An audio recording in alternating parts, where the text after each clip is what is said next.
What's going on, guys, and welcome back to the channel. Today I wanted to do a quick review on this device that I just installed in my W204. It is a digital radio FM transmitter, because if you're like me and you enjoy and prefer digital radio over analog FM radio, due to the fact that it produces a much clearer, stronger sound, then here is your answer. Not only does this product give you a clearer sound and stronger frequency, it's actually very easy to install, extremely affordable, user-friendly, with only one button and a scroller.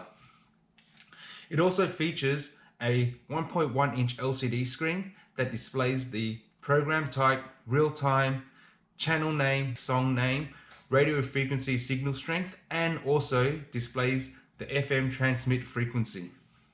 It also has a USB 5 volt 2.4 amp fast charge USB port and an external 5 volt active digital antenna, which I will show you because I've already installed it in the car, so it's already on the screen.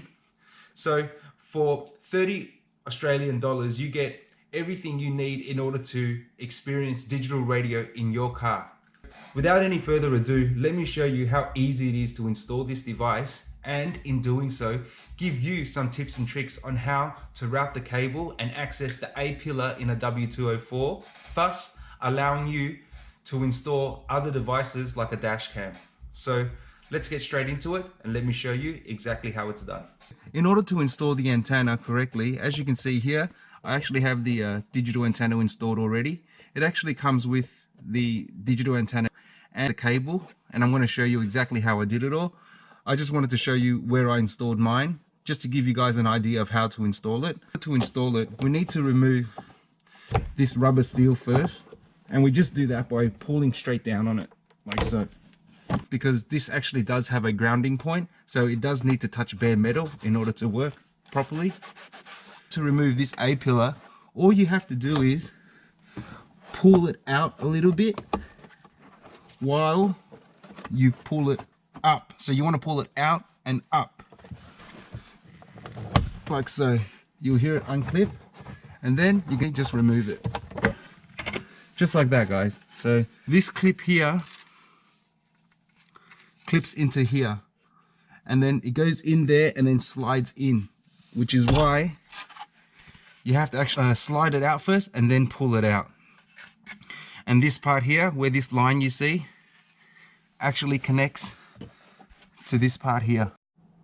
Okay, so just to give you guys a closer look here, that's the antenna, and it also comes with this transmission frequency to help pick up the digital frequency. And here's the cabling for the antenna, and it runs all the way down into my glove box. But this is the part I also wanted to tell you that was important. It comes with a grounding point that needs to touch bare metal. So as you can see here, it has adhesive on the other side, which is why I tucked it in here, stuck it to the bare metal of the A pillar here. So that's why it's important to access either the A pillar, which is the easiest way, or of course you could tuck it in here and then simply stick it to the roof. Now, just to show you guys a closer look, see the cable runs all the way down, and then I nose tie it to this existing cable so that it doesn't move. I haven't done it yet because I just wanted to show you guys for demonstration purposes.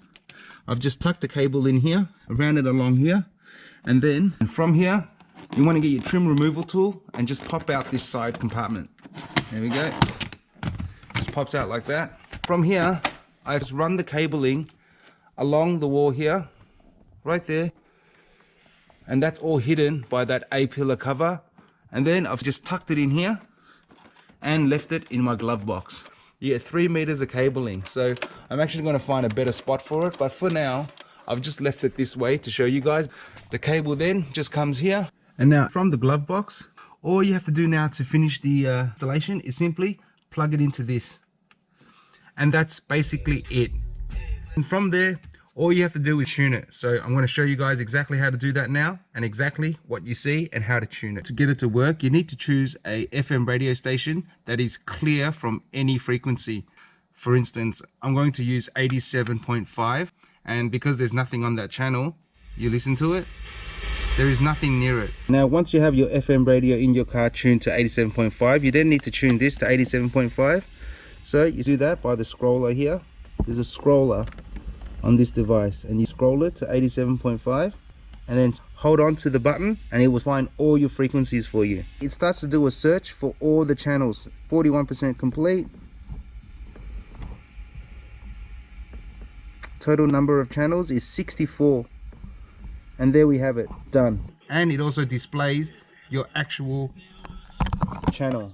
We're on Triple J. Because it's digital radio, you get a lot more information than FM radio. There we go. That's absolutely amazing, because I'm telling you, it is so clear and it's absolutely fantastic the amount of channels that you actually get. And that's how easy it was to install, guys. There's nothing to it. It has an LED strip right here that lights up whenever it's plugged in to let you know that it's on. But when it's on, you can actually see all the information it's displayed. That's why I love digital radio, because the sound is so clear. One of the disadvantages with this, you don't have preset stations. You actually have to scroll through this to all the different stations, and it actually displays that you've got 64 channels here. So to get the station you want or the stations you like, you kind of have to remember what number it is out of 64. It's not really that big of a deal, but if it had preset channels, then it would be a lot better. Okay, and just to recap, cabling comes from the device and then comes all the way around here back into my glove box, and then from my glove box I just tuck it under here where it does not get caught, and then I run it up here, hose tie it to this existing cable so that it doesn't move around, and then run it up here where the antenna is installed, and that's all there is to it, guys. There's nothing to it. Now, in order to reinstall this A-pillar cover, you need to make sure that this here lines up with this here, this groove tab here. You want to make sure you clip it in through the large port first, line up this bottom part with the bottom part here.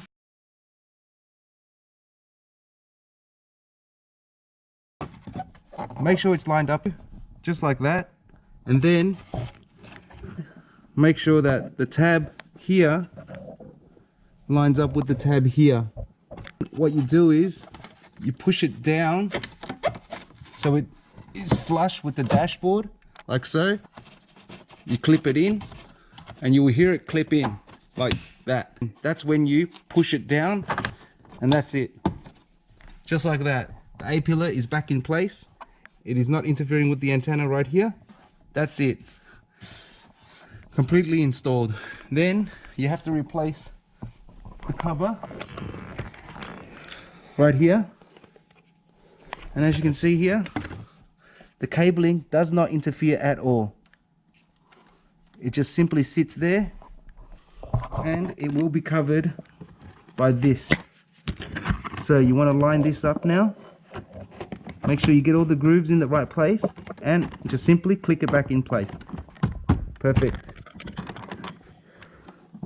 And there you go. The cabling will just tuck behind here and will now be covered by this. Just replace the lining back and you're done. Perfection.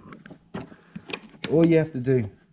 And that's how you access the A-pillar as well. So if you ever wanted to install a dash cam like I have here, you want to make sure you can access the A-pillar, because it will definitely help with installing it when you're trying to run it to a 12-volt switched power.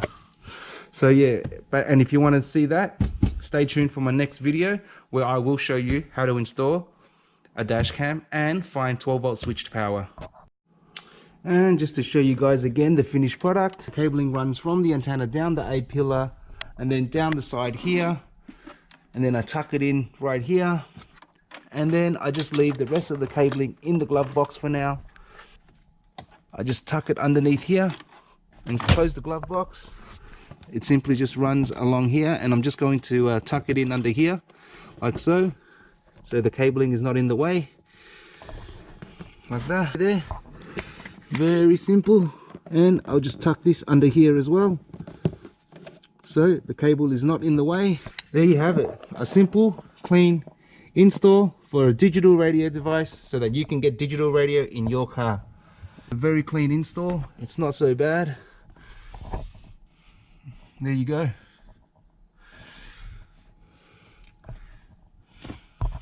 For those of you who are wondering why didn't I just install it in the 12-volt cigarette socket in the glove box, well, for the simple fact that you need to be able to control it here and scroll it in order to change radio stations if need be. So it would defeat the purpose to install it in the glove box, but it would give for a cleaner install. However, then you would need your passenger, or what if you didn't have a passenger? How would you tune it then?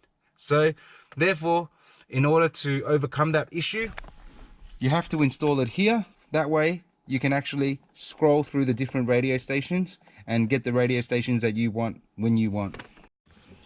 Well, there you go guys.